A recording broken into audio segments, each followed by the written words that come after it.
Então, a população cubana é uma população que tem uma grande formação cinematográfica, não é? E o ICAIC, dentro do contexto da Revolução Cubana, é a instituição de cultura e arte mais libertária. Porque o cineasta cubano sempre foi extremamente crítico da Revolução, mas não contra-revolucionário. Ele sempre foi um adepto da Revolução, mas ele fazia a crítica. E aí a gente tem Morango e Chocolate, a gente tem... Como é aquele filme do Porto? Guantanameira, que são filmes extremamente críticos, mas não são contra-revolucionários. Não quero acabar com o socialismo em Cuba, mas entendem as mazelas do socialismo, da burocracia, essa coisa toda. Isso só para dar o panorama para vocês do que é a cultura cubana de cinema. Muito bem. Depois de uns 5, 6 anos do festival, os jornalistas que iam em peso para o festival, jornalistas do mundo todo, pediram à direção do festival que fizessem uma enquete com o público do festival, e o público do festival era gigantesco, porque as sessões começavam 10 horas da manhã, iam até a meia-noite, em vários cinemas na capital e alguns cinemas em outras cidades do país, e tinha fila na porta dando volta todas as sessões. Então a população ia realmente ao festival, até hoje, não é? Muito bem, a Marielma vai para lá daqui a pouco, estou morrendo de inveja até. Eu fui o ano passado, esse ano quem vai é a Inês. É a Inês que vai. Mas enfim. 6 mulheres, 5 mulheres e um homem. Que perigo. Pobres cubanos. Lá sede vão 2. Bom, que nos aguarde. aí para vocês verem o que é essa sedimentação que o cinema impõe a cada um de nós. Fizeram então, os jornalistas pediram para fazer essa enquete, então todos os cinemas durante o festival tinham lá uma urna para as pessoas nomearem, os cubanos nomearem os 10 filmes mais importantes da história do cinema. Eles tinham cultura suficiente para poder fazer essa nomeação, né? Bom, apurada a enquete, eis o resultado. Em segundo lugar, um Coração Potemkin, né? Do Eisenstein, mas em primeiro...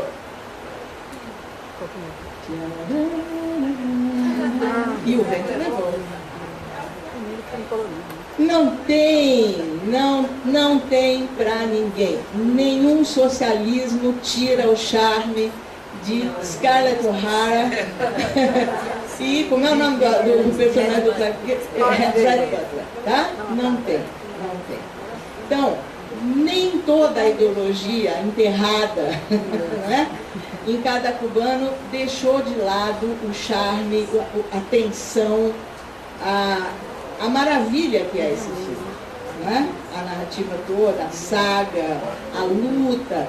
De uma certa forma é interessante, porque a Scarlett O'Hara era uma revolucionária, né? Ela foi contra. Então tem lá. Tem lá uma coisinha ali que interessou os cubanos. Mas isso aí, gente, isso é o cinema na nossa vida. Essa é a educação que o cinema nos coloca em cada pessoa.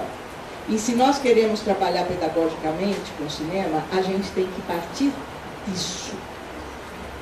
Então, não é preciso aprender a fazer cinema, não é preciso virar crítico de cinema, precisa sim ter cultura cinematográfica. Agora, de que cultura cinematográfica estamos falando a partir do que é oferecido no Brasil para os nossos espectadores? Não vou nem falar para os alunos, tá? Para qualquer pessoa. Cada vez mais a gente vê filme de porrada, né? Não é só filme americano que a gente vê. Ou a gente vê filme de porrada, eu estou aqui generalizando burramente, tá? Eu reconheço. Mas cada vez mais há uma generalização de filme de porrada e de minissérie de gente imbecil. Aquela coisa da cultura americana. Isso está sedimentando a formação dos nossos alunos. E a gente precisa trabalhar isso. Não ser contra, tá? Porque isso é a referência afetiva deles. Se a gente começa a entrar na sala de aula e dizer isso é uma porcaria, vocês não podem ver, papapá, a gente se desautoriza. Porque eu não tenho o direito de dizer para você que o que você gosta é ruim. porque eu não estou respeitando o aluno, eu não estou dando voz para ele dizer por que ele gosta. E dizer por que gosta é a melhor terapia, porque aí na hora que ele tem que explicar e ele não sabe por que, ele vai dizer, puxa, mas eu gosto dessa droga, eu não vou pagar esse mito. E aí pronto, aí o trabalho de crítica já começou. A gente nem precisa fazer muito esforço, né? Mas precisa ter oportunidade de debater em sala de aula. Uma vez me perguntaram, qual é a melhor televisão, né? O que é uma televisão de qualidade? Foi exatamente essa pergunta. O que é uma televisão de qualidade? Falei, a melhor televisão é a televisão conversada. Porque é impossível você controlar tudo que uma criança, um adolescente vê na televisão. Cada vez mais é impossível. Mas eu posso sim abrir o diálogo com meu filho, com meu aluno, sobre o que ele está vendo. Aí eu posso começar a trabalhar a influência e uma percepção mais consciente do que está sendo sedimentado nesse aluno. Muito bem. Isto significa que o cinema, nós estamos imersos em comunicação audiovisual. Eu vejo novela todo dia, adoro ver novela. Quando eu perco o capítulo, porque eu vou fazer alguma outra coisa, tem aqui agora, né? Meu Globo.com, eu assisto, quando dá, né? Porque também perdendo faz muita diferença.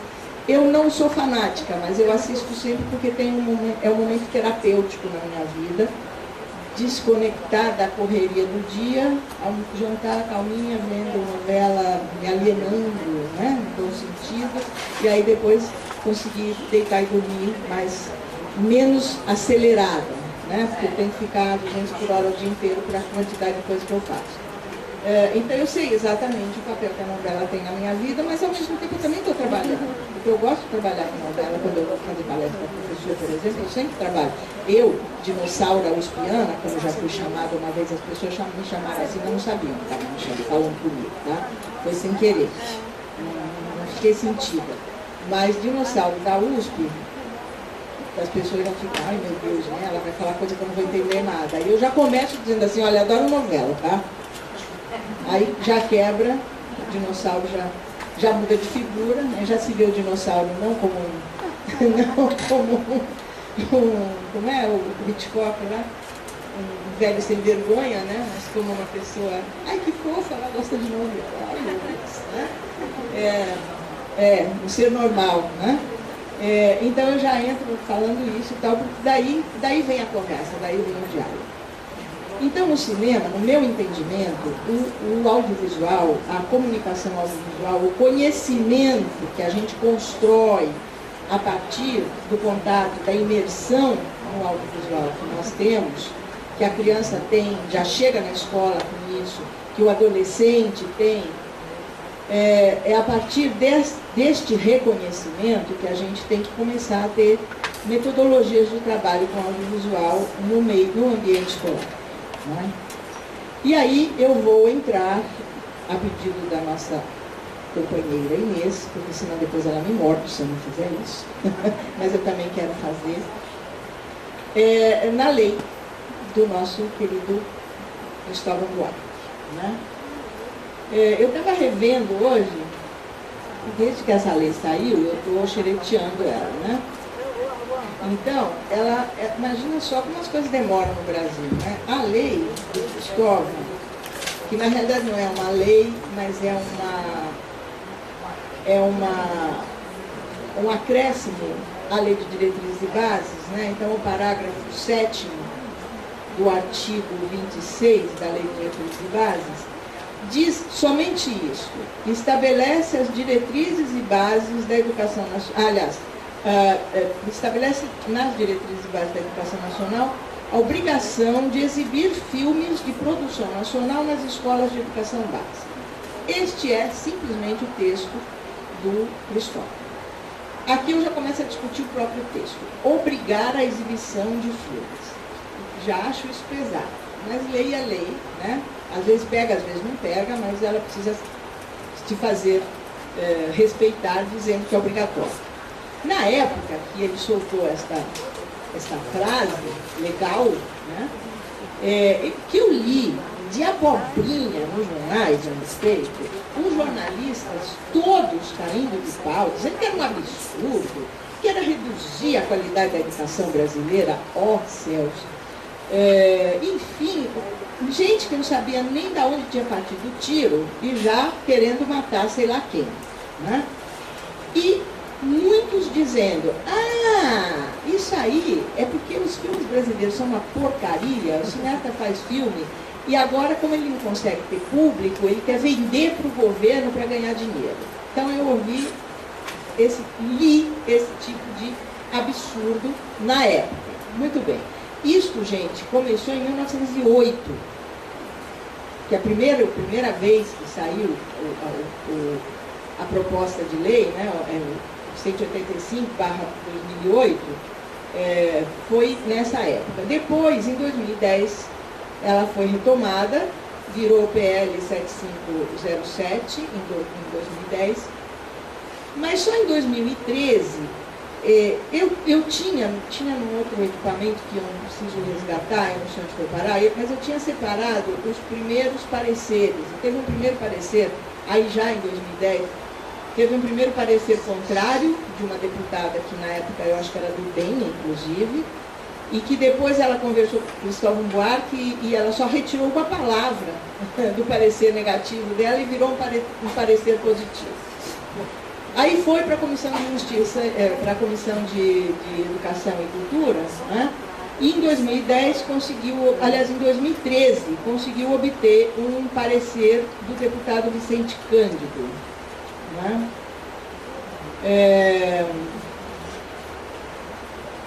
O Vicente Cândido fez um primeiro relatório pedindo uma leitura, já na Comissão de Educação e Cultura, pedindo uma leitura legal da proposta, né? Ele não foi nem contra nem a favor, mas ele pediu um parecer legal da proposta. E aí a questão virou a seguinte: como componente curricular complementar integrado à proposta pedagógica da escola por no mínimo 2 horas mensais. Então foi só um acréscimozinho que ele colocou e pediu uma avaliação da legalidade, justicidade, aqueles termos jurídicos políticos complicados e tal. E isso foi parar na mão de um relator deputado Paulo Rubens Santiago.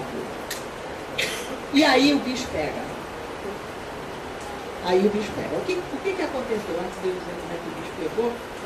O que aconteceu? Quando o Cristóvão soltou essa pérola, né, no meio parlamentar, e deu esse burburinho todo, era simplesmente uma proposição, e aí eu faço uma crítica que eu acho que é importante a gente começar a mudar o termo cinema nacional. O cinema nacional são todos. O cinema nacional norte-americano, o cinema nacional francês, o cinema nacional argentino. É cinema brasileiro. E juridicamente é importante que seja cinema brasileiro, porque vai ter um dia que um maluco vai dizer cinema nacional chinês, e na Organização Mundial do Comércio vai ser aprovado assim. E a gente vai tirar o filme americano e botar o filme chinês, nacional chinês na tela. Então é bom botar brasileiro e não nacional, tá?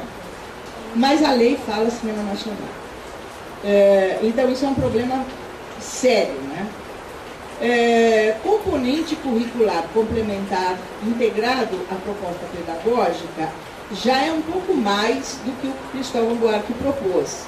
Você já começa a realmente integrar dentro do meio educacional o uso do filme brasileiro.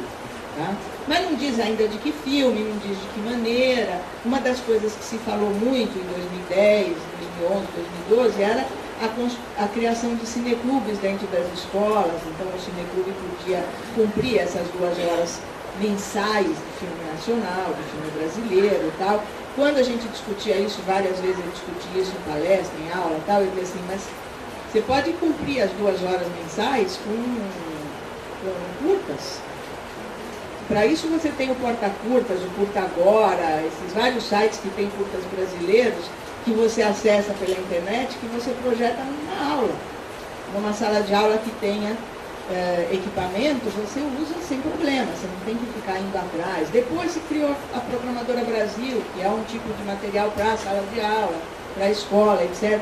Então tem várias formas aí de uso do audiovisual na sala de aula, E eu sempre disse, se a escola, isso já está escrito na minha tese de doutorado, que é bem velhinha já, mas eu dizia assim, você pode trabalhar com audiovisual em sala de aula simplesmente usando a cultura audiovisual do aluno. Então manda assistir o Fantástico no domingo e discutir na segunda-feira.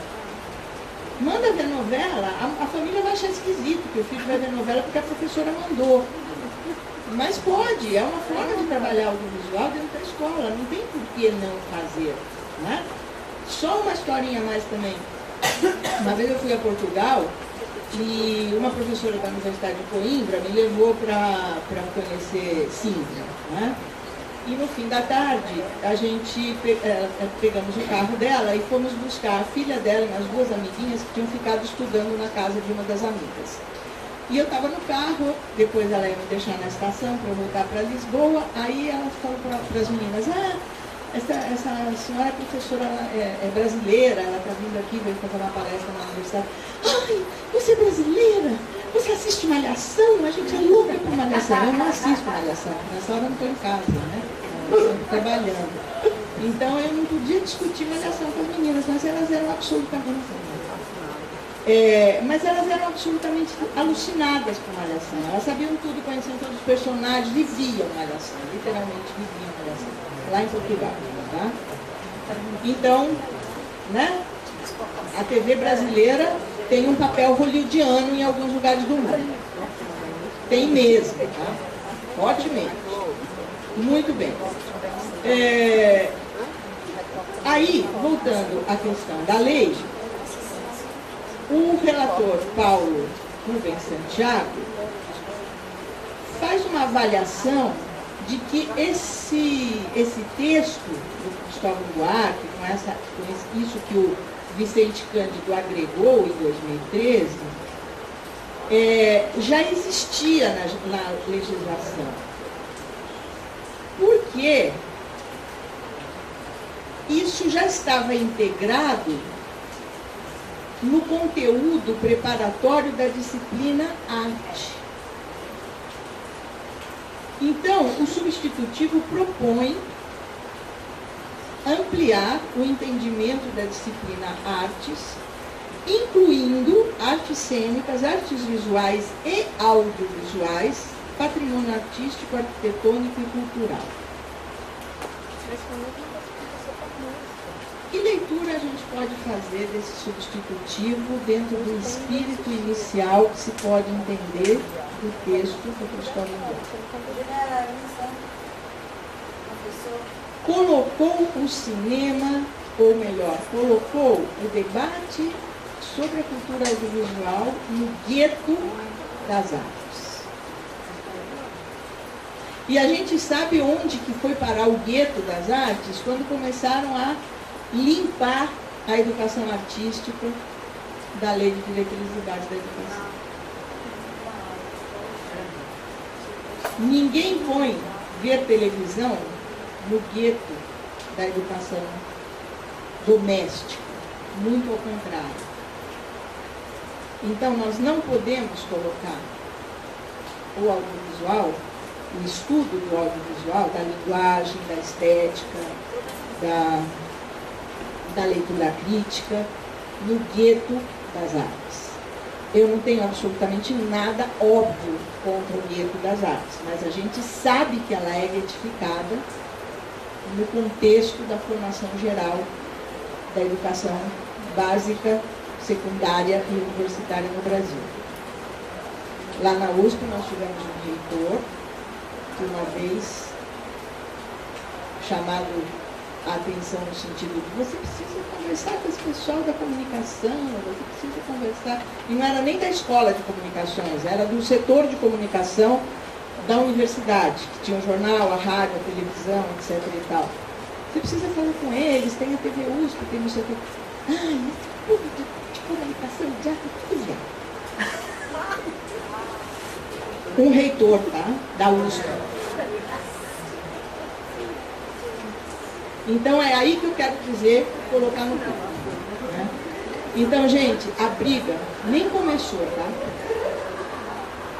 E ela tem que partir da educação. Porque a comunicação não vai brigar por isso, não. A educomunicação, talvez. Mas a comunicação não vai brigar. O pessoal de audiovisual que integra as faculdades de educação não vão brigar por uma outra leitura do audiovisual agregado à educação. Então é do setor de educação que essa briga tem que começar. A redação final desse substitutivo foi publicada em 26 de fevereiro agora de 2014. Vocês conseguem todos esses textos na internet, tá? Eu consegui, está tudo aqui no meu iPad. Eu resgatei isso, vim para cá, para ver em que a coisa estava, né? Faz um tempo que eu não mexia, agora eu descubro esse substitutivo.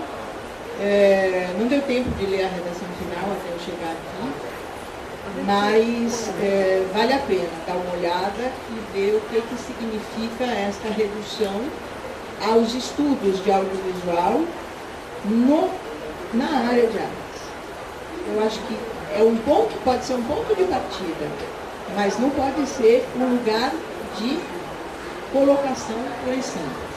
Senão a gente desconhece o fundamento cognitivo, formador da comunicação audiovisual na qual estamos imersos hoje.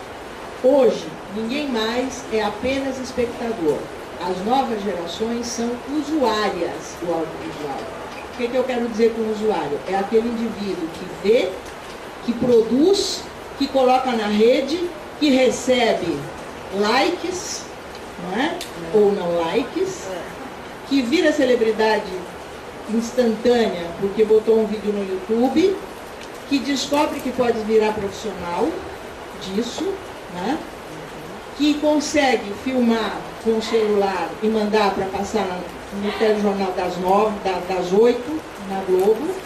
Então, o entendimento do instrumento audiovisual como forma de comunicação hoje está na mão de qualquer criança de 6, 7, 8 anos. Vamos prestar atenção na importância disso.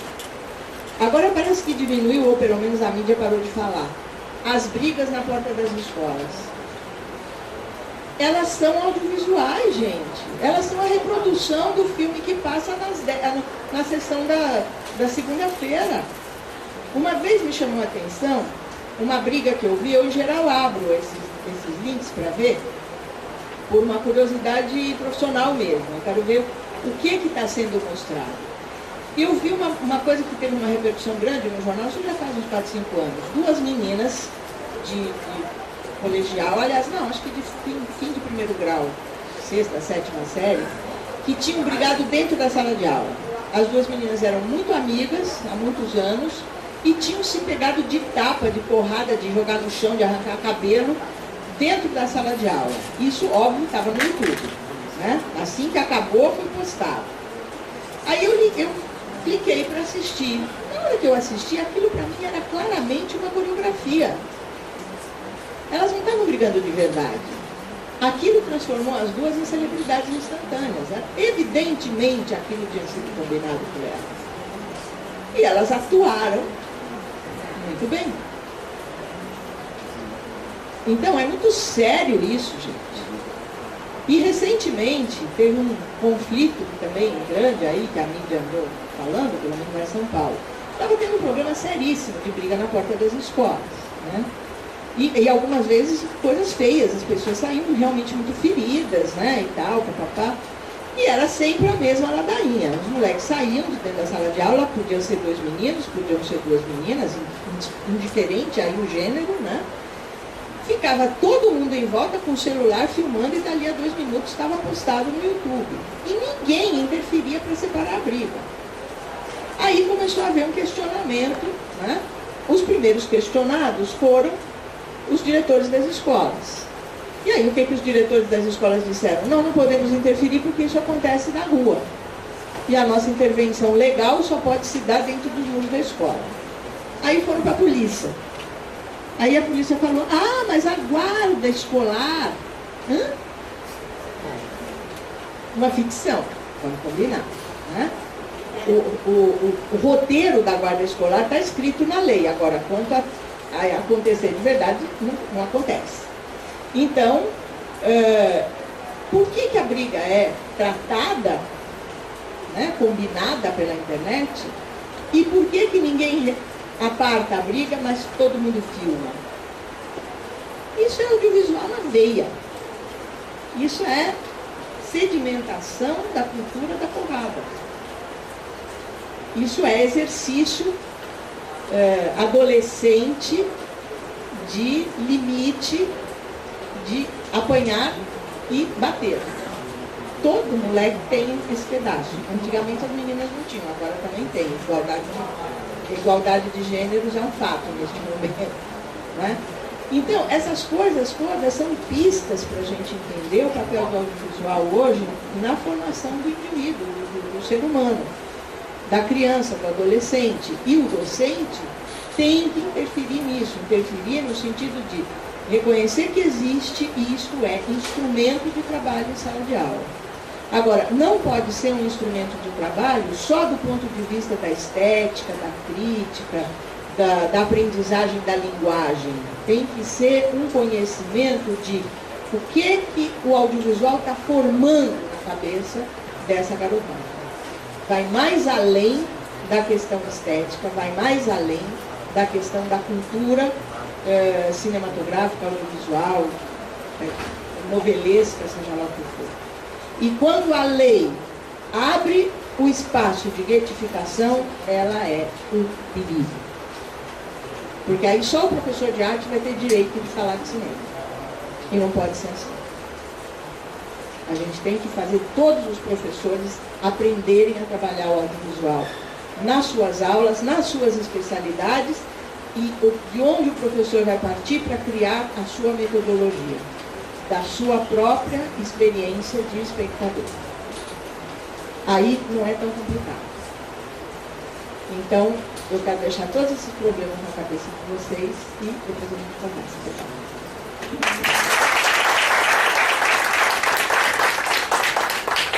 Eu vou passar a palavra então para a Rô, para ela poder fazer a sua contribuição. Bem, primeiro, boa tarde. Boa tarde, gente. Boa tarde. Boa tarde. Eu queria, antes de qualquer coisa, me desculpar. Hoje foi um dia, eu cheguei muito atrasada, foi um dia super corrido. Quem é da rede sabe que nós estamos no meio do processo eleitoral, né, de diretores, e está uma delícia, assim. Dão vários longas-metragens, tudo que acontece. Já aconteceu. As pessoas são pessoas, né? Na disputa elas são pessoas, assim. Já teve que fica desse lado, você fica daquele, né? Então, assim, né? Eu queria me desculpar de fato pelo atraso. Queria também, quando eu estava vindo para cá, eu estava pensando assim, gente, eu sei que a Inês gosta de mim. Porque eu fiquei me perguntando onde é que ela ia me colocar se ela não gostasse. Porque assim. Eu falei, gente, a pessoa gosta de mim, mas imagina que ele ia aprontar comigo se ela não gostasse de mim, né? Porque me convida para uma mesa em que eu não tenho, assim, eu estou falando um pouco do lugar onde eu falo, né? Eu não tenho o menor acúmulo nenhum sobre o tema, assim, minha educação, gente, o que é isso, assim? Eu sou mãe de filho pequeno, que o meu de 15 já não aceita o cinema comigo, né? Aí eu consumo Marvel, né? Assim, sei tudo dos Hulk, tudo. Eu falei, como é que é Inês faz uma dessa, né? Eu combinei com a Marília, você pode cumprir seu papel, faz favor. Marília, eu combinei com a Marília pelo telefone, falei, olha, você me belisca se eu falar muita bobagem. A Marília, minha chefe eterna, né? Falou, olha, me belisca ali se eu falar muita bobagem, por favor, né? Então, posto isso, eu acho assim, primeiro eu não tenho nenhuma pretensão de fazer aqui, nenhuma fala que vá aprofundar essa discussão, eu não tenho esse acúmulo, eu não tenho esse estudo, eu com cinema, né, sou consumidora, tô louca para assistir um filme de gente grande, assim, porque não tô podendo mesmo, tá todo mundo já esperando, né, os Vingadores 3, 4, 5. Ah, sim. Filme brasileiro. Sim. Mas aí desse outro lugar onde eu falo é o lugar de quem está hoje meio que, né, eu sou gerente, só para as pessoas entenderem, hoje eu sou gerente de articulação da política educacional da Prefeitura de Belo Horizonte, e aí nesse lugar a gente também faz esse papel, que é o papel de fazer a articulação das várias temáticas da Secretaria e pensar as diretrizes da política pedagógica, né? E nesse lugar, eu acho que a gente pode contribuir com algumas ideias, algumas coisas, para pensar a discussão do cinema e da educação. Eu acho que a primeira coisa que eu queria colocar é a discussão do gueto da arte, que a gente tem que discutir de forma muito real mesmo, porque, por exemplo, quando você tem hoje a discussão da Lei 10.639, que fala da questão racial, é também prioritariamente no campo das artes que as pessoas querem fazer essa discussão. E aí me preocupa muito quando você coloca tudo debaixo de um guarda-chuva só, e a chuva é forte e molha todo mundo, mas ninguém se alimenta, ninguém se nutre de nada. Eu acho que a gente tem que fazer essa discussão em algum momento, né? E aí não é só porque o professor de artes vai ser o único a ser beneficiado. Na verdade, ele vai deixar de ser beneficiado porque ele não vai poder aprofundar. Sabe aquela coisa? Quem trabalha com muito, com tudo, não aprofunda em nada, né? Não dá isso, você falou um pouco antes, é verdade, né? A gente fica especialista em introdução, né? Isso é uma coisa que a gente tem que cuidar, mesmo porque a gente tem que lembrar que quando você pensa isso no processo pedagógico, no cotidiano pedagógico, né? As aulas de artes, elas têm poucas, né? Os professores passam pouco pelas turmas, né? Também é o professor que é mais demandado para fazer as outras coisas todas, assim, né? Tem festa, não sei porque eles acham que o cara também é decorador de ambientes, aí vai e pede para fazer. Tem isso, a gente vê isso ainda, né? Então, é uma discussão que precisa de ser feita. Então, onde é que eu colocaria essa discussão? Eu acho que essa discussão, ela cabe hoje, a gente tem que pensar 3 pilares. Uma na questão do conteúdo curricular que isso traz, e aí é uma preocupação que a gente tem que ter, porque quem aqui é pedagogo? Eu sou pedagoga formada aqui, então eu adorei chegar nesse prédio, né? Me deu muita saudade, assim. E aí os pedagogos vão concordar comigo que é o seguinte: quando a gente também faz a discussão do conteúdo, a gente pedagogiza tudo e a gente recorta tanto para caber no nosso pedagogizês, que a gente perde partes substanciais de algumas discussões, né? Eu fico muito triste, assim, a gente ainda está no mês de novembro, dá para falar disso, né? De largo, e aí também não sou boba, como eu domino mais a discussão da questão racial, é lógico que eu vou mais para ela, né? Porque não parece tanto que eu não sei sobre cinema, né? Eu sou de idiota, né? Mas assim, a gente percebe que na perspectiva de fazer essa discussão, você acaba tendo que conformar essa discussão de forma tão compartimentada dentro do currículo, que tem hora que você pega assim e fala assim, tá, mas o que sobrou para além do evento? Né? Assim, o que sobrou para além do evento? Que essa eu acho que é uma discussão que a gente precisa de fazer quando a gente discute a questão dos conteúdos do currículo, né?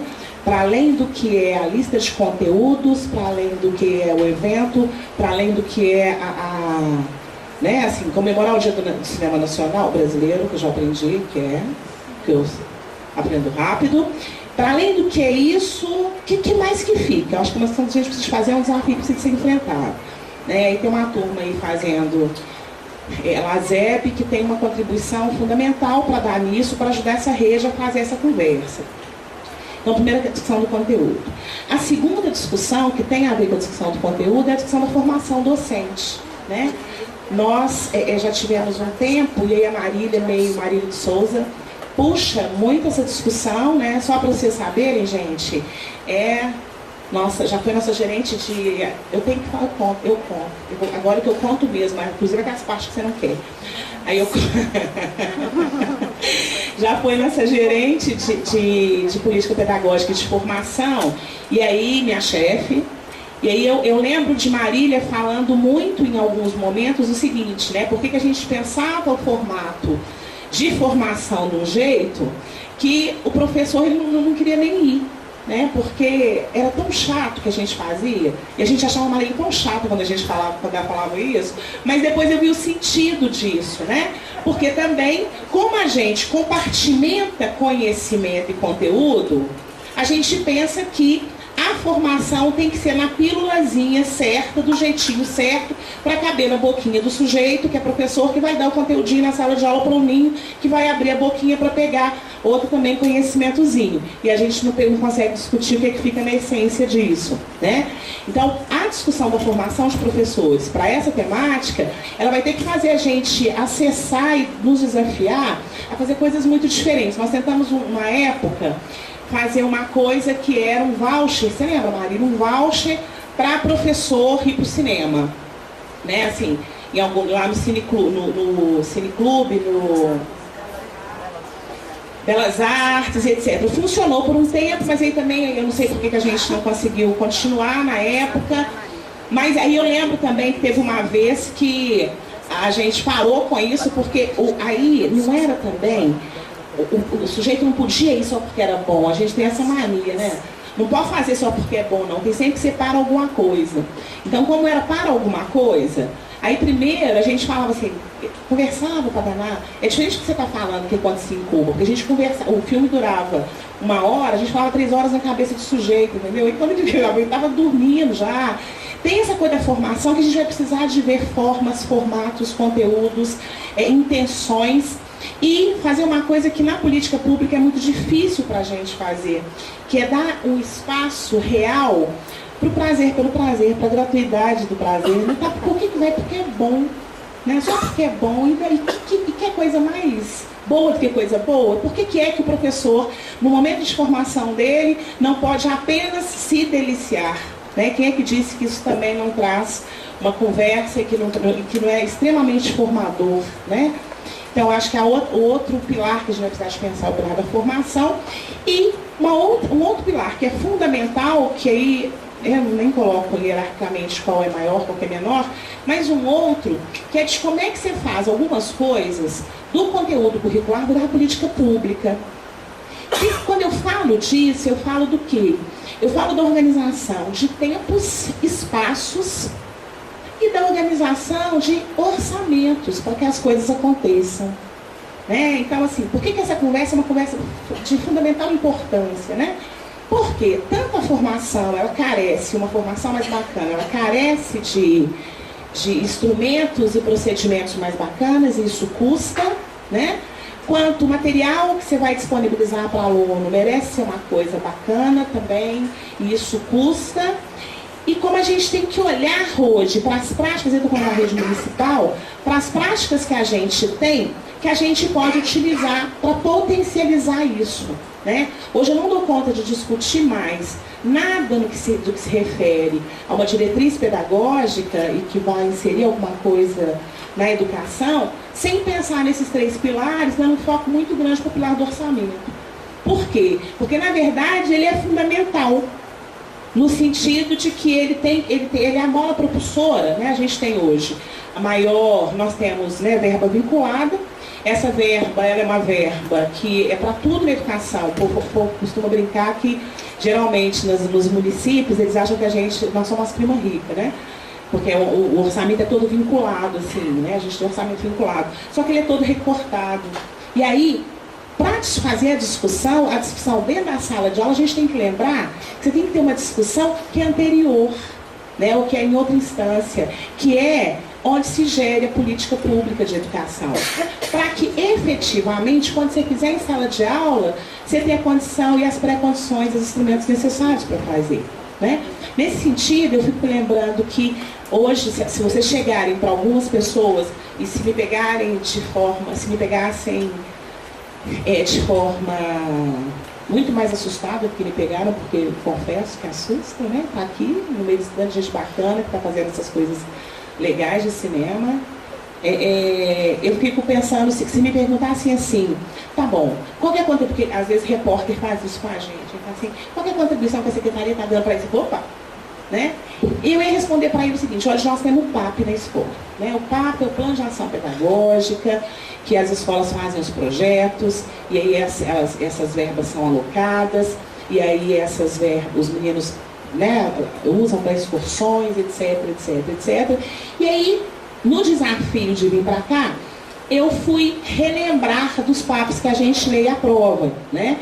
E é impressionante como é que quase que a totalidade deles prevê a ação de levar os meninos para o cinema, né? Então, assim, tem sempre lá, PAP também tem sempre, a formação tem coisa que não sai.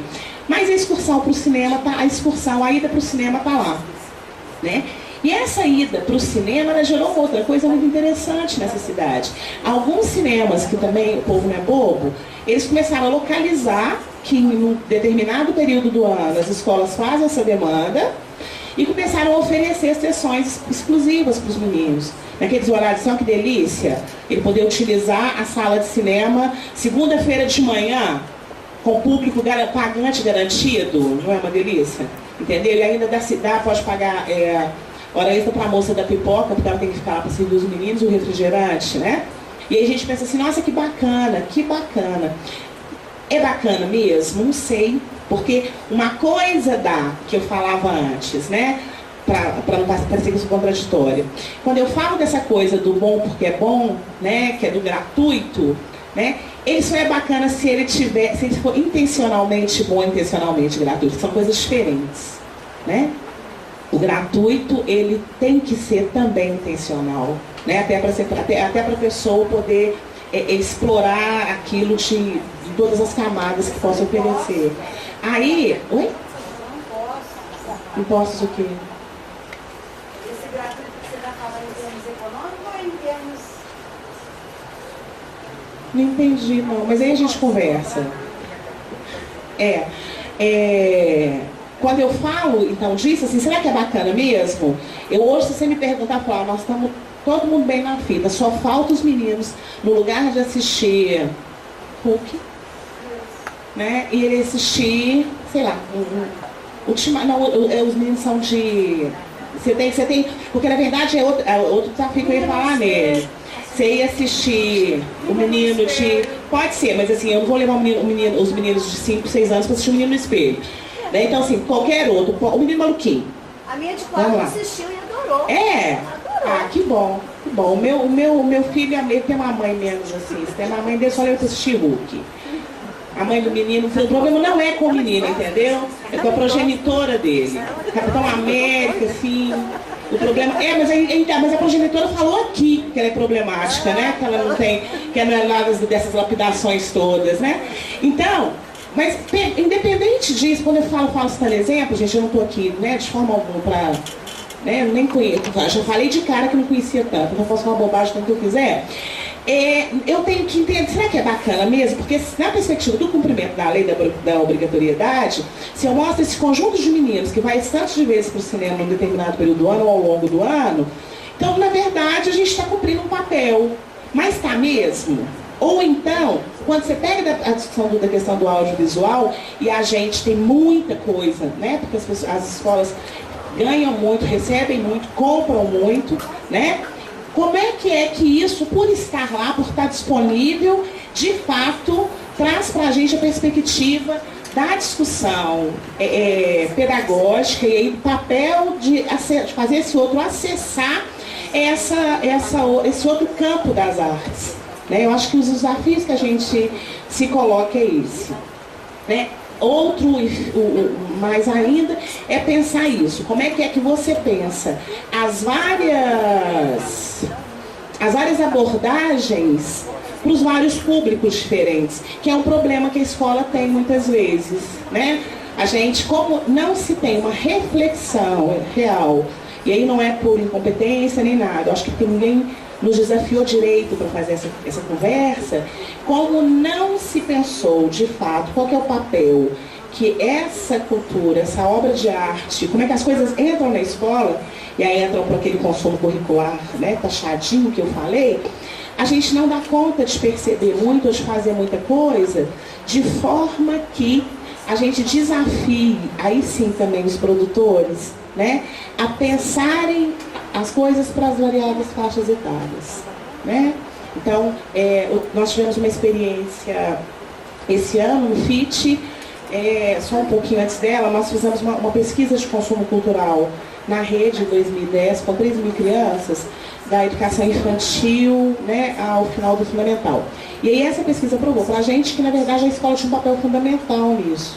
Né? Isso gerou um projeto que chama Acervos Museológicos, um projeto de imersão que tinha formação dos professores em gestão cultural, o trabalho de multiplicação disso na sala de aula e a imersão cultural, que consistia em você fazer os meninos acessarem museus e espaços culturais na cidade. Né? Fechamos agora no mês retrasado com 75 mil alunos andando nessa cidade, indo para museu, espaço cultural e etc. E aí um dos desafios que a gente encontrou, assim, que foi fatal, assim, e que era como é que por aí vou pegar o exemplo que eu sei, que é do museu, como é que esse museu se tornava acessível, por exemplo, para os meninos de 4 anos de idade, né? Que eles eram público, e como é que você faz isso, né? Eu acho que a mesma pergunta fica hoje para essa outra produção. Como é que você constrói, né? Como é que você produz obras de arte, como é que você produz o cinema, o audiovisual, de forma que ele faça, primeiro que ele não se escolarize, mas que ele converse, né, dentro da escola com esses vários públicos. Às vezes a pessoa pode falar assim comigo, olha, mas meu filho de tantos anos assistiu e gostou. Né? Agora tem coisa que a gente tem que lembrar o seguinte, que a gente pode fazer como mãe, como escola você não pode. Né? Tem limites muito sérios das coisas que você pode levar para dentro da escola. Né? Você que, né, acompanha um pouco esse coisa dos meninos com o vídeo, né? A gente tem que, porque ainda tem isso, né? Que limite que você pode fazer dentro do espaço que é o espaço escolar. Por exemplo, filmes que tenham uma discussão de alguma religião, né? Tá bom, meu filho pode ver e amar, pode ver lá, igual você, né? Você é a mãe dele, fora, né? Na sua seara, né? Você faz aquilo que você acha melhor, né? Só que na seara da escola, eu não posso fazer isso, porque senão eu consigo trazer para mim uma enxurrada tremenda de ações na justiça. Marília também vai lembrar a história do livro de Cassandra, sabe quando que eu terminei? Quando que a promotoria, o Ministério Público parou de pedir a cada 6 meses uma ação de termos de ajustamento de conduta. Cassandra foi quando? 2005? 2008? Nós tivemos um problema com o livro em 2006. Muitos alguéms entraram, aquele livro foi bacana, gente, que era um livro que falava sobre a questão do candomblé. E eu falei que foi a primeira vez na secretaria, primeira vez na vida, depois teve outras, Marília, que eu consegui perceber que a secretaria conseguia ser xingada por todo mundo.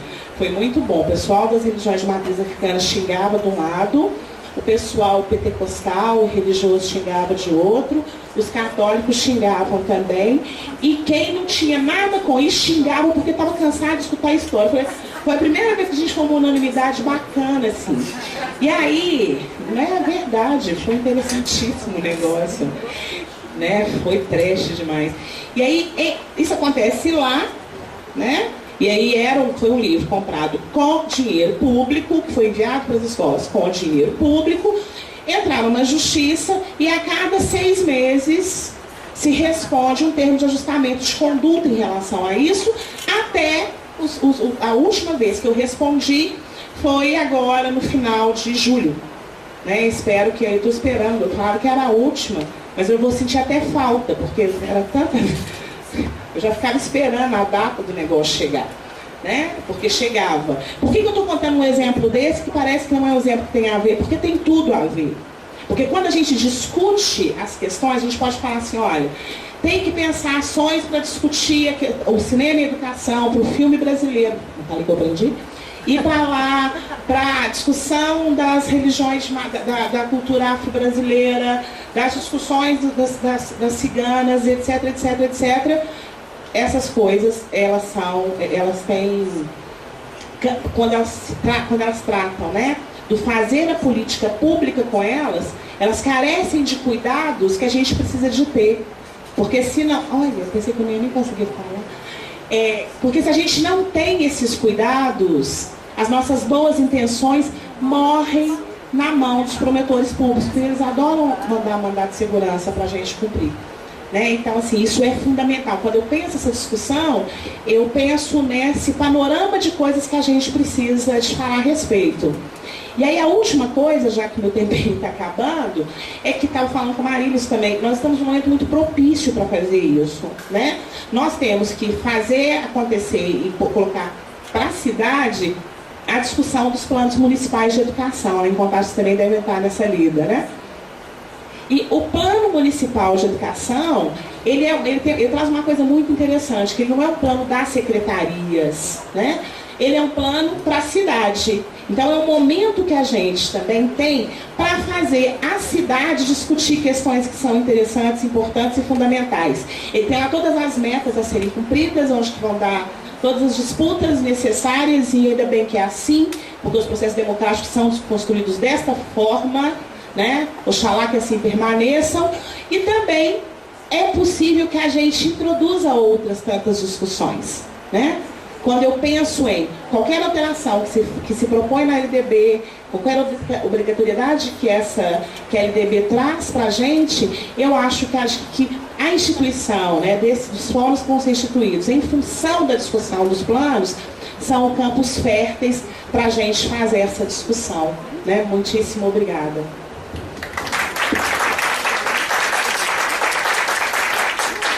Gente, eu estou começando aqui, ela falou que não sabia nada. Se ela soubesse, ainda bem que né? Ela ia à noite aí. Obrigada, professora. Alô? Então, nós temos agora um tempinho para fala, para as intervenções. Eu só queria comentar rapidinho que nós temos 3 campos, na minha opinião. Os 3 falaram em entretenimento, e aí eu anotei, né? No campo do cinema, que está no campo das artes, o cinema é mais que entretenimento, é arte. Né? Que isso é uma forma de ver o cinema para além de entretenimento, que é uma questão que parece que está forte no campo do cinema. No campo da educação, que eu acho que é o nosso campo, que tem essa perspectiva, esse receio da didatização, de uma pedagogização restritiva das coisas, aí a Rosa fala, o cinema também pode ser entretenimento, né? Que é uma outra perspectiva. E aí no campo do cinema e educação, a professora Marília fala que o cinema